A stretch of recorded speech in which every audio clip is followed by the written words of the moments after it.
And the first thing you said to me was that you missed your mother. I remember thinking it a very strange thing to say. Describe your relationship with your mother. My relationship with Mom smells bad. Very. Like Ronnie and Sam are upstairs, and there's an extra bed with them. Kind of awkward. Like I don't want to get that room, boring room, but there's a bed. Guys, I'm so excited.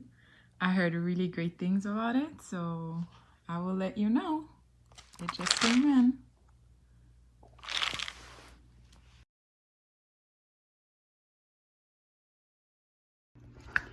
Okay, so I'm putting on my makeup just now, and I noticed, I don't know if you can see, so I've been using that hair, skin, and nails by like Bounty, and you can see like these little hairs where you can kind of see like I'm starting to like thin, but like you can't even like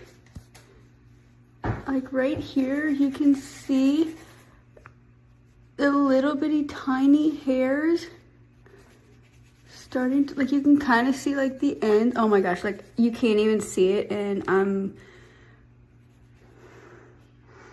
kind of upset about it because wow, like if you look really closely you can see like the ends of these little hairs right here growing. Like, you can kind of see it. The little ones up top here. Anyways, super excited.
Oh.